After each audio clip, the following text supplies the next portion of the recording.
Sveicināti!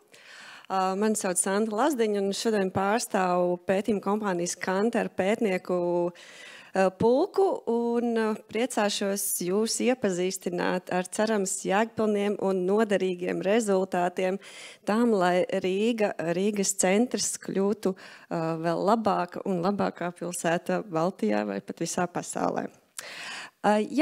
Kā jau Nels minēja, pavisam jauni pētījuma dati, es pat teiktu pat karsti, jo aptauju veicām šī mēneša pašā sākumā.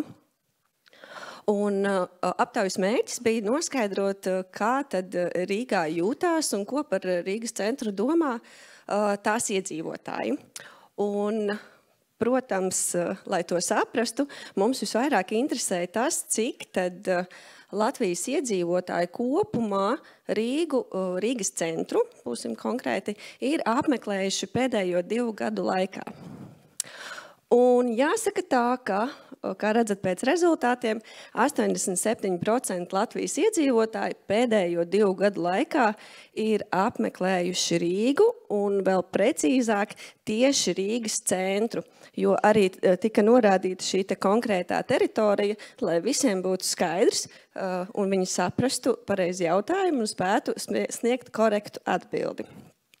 Jāsaka tā, ka mūs kā pētniekus šis rezultāts pārsteidz pozitīvi, jo, kā liecina dati, tad absolūtais vairākums, jeb teju katrs Latvijas iedzīvotājs Rīgas centrā ir nokļuvis pēdējo 2 gadu laikā vismaz 1 reizi. Bet, ja skatāmies, kas tad ir tās sabiedrības grupas, kuras Rīgas centru ikdienā pēdējo 2 gadu laikā bija apmeklējuši visbiežāk, tad pēc rezultātiem redzam, ka tie ir Rīgas iedzīvotāji. Attiecīgi, protams, rīdziniekiem pilsēta ir viņu mājas un gribot, negribot ikdienas gaitā 2 gadu garumā, katram principā ir nācies pabūt centrā kaut vai tikai caurbraukšanas nolūkā. Vēl viena sabiedrības grupa, kas iezīmējas, kura Rīgas centru apmeklē biežāk, tie, protams, ir gados jaunākie iedzīvotāji. Un arī pēc rezultātiem redzam, ka Rīgas apmeklējums biežāk ir saistīts ar, teiksim, ar darbu, ar izglītību un, protams, arī ģimenes ar bērniem biežāk apmeklē Rīgas centru. Tā.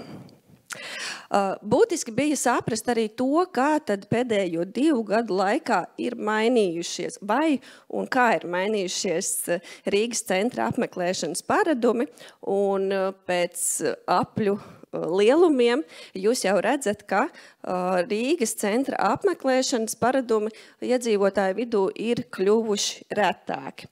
Bet te ir ļoti būtiski atcerēties to, kā tad mūsu dzīve šo pēdējo 2 gadu laikā ir mainījusies kopumā, kā ir mainījušies mūsu strādāšanas paradumi, kā ir mainījušies mūsu izklaides paradumi. Un jāsaka arī tas, ka tas iedzīvotāju īpatsvars, kuri Rīgas centru apmeklē tikpat bieži kā iepriekš, arī ir vērtējums kā salīdzinoši augsts. Kas tad ir tie iemesli, kāpēc cilvēki bija nokļuvuši Rīgas centrā? Pēc rezultātiem jūs redzat, ka visbiežāk nosauktais iemesls ir caurbraukšana. Tātad Rīgas centrs savā ziņā ir tranzīta punkts ne tikai rīdziniekiem, bet arī, teiksim, visiem Latvijas iedzīvotājiem kopumā. Nākošais biežāk nosauktais iemesls ir kultūras un izklaides patēriņš, kā arī pastaigas pa Rīgas centru un restorānu un kafejnīcu apmeklējums. Jāsaka tā, te iezīmējās tas, ka tieši Rīgas centrs, kafejnīca, tur pieejamās izklaides un kultūras iespējas ir Rīgas seja. Tās ir vietas, kas veido Rīgas tēlu un veido pilsētā valdošo noskaņu. Taujājām arī par tām jomām, kuras tad pilsētā būtu jāuzlabo, lai veicinātu cilvēku pieplūdumu. Un pēc datiem redzam, ka Jāsaka tā, Latvijas iedzīvotāji pret Rīgas centru ir prasīgi ļaudis, kas, protams, ir ļoti labi. Un pirmajā vietā jomu ziņā, kuras būtu jāuzlabo, redzam, ka tā ir tīrība. Mēs esam raduši pie tīrības un arī no pilsētas centra mēs sagaidām tīrību un kārtību, un tas arī būtu aspekts, kurš tiktu uzlabots, tiktu veicināts cilvēku pieplūdums Rīgas centram.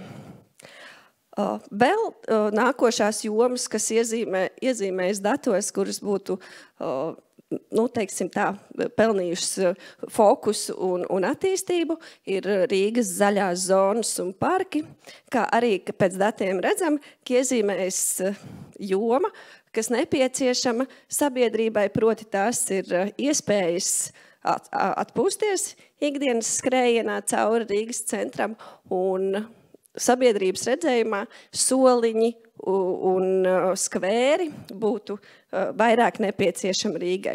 Tas to padarīja pievilcīgāk apmeklētājiem. Rīgas kopējā atmosfēra. Redzam, ka cilvēki ir pamanījuši to, ka ir daudz tukšu ēku, ka ielās ir mazāk cilvēku, bet arī šeit mēs redzam pozitīvās tendences, proti Latvijas iedzīvotāji kopumā Rīgas centru vērtē kā dzīvīgu, rosīgu vidi. Pilsētā valda tāda enerģiska, dinamiska atmosfēra. Un Latvijas iedzīvotāji un, protams, arī rīdzinieki augstu novērtē šo te skaisto vidi, vēsturisko arhitektūru, ēkas un zaļo zonu.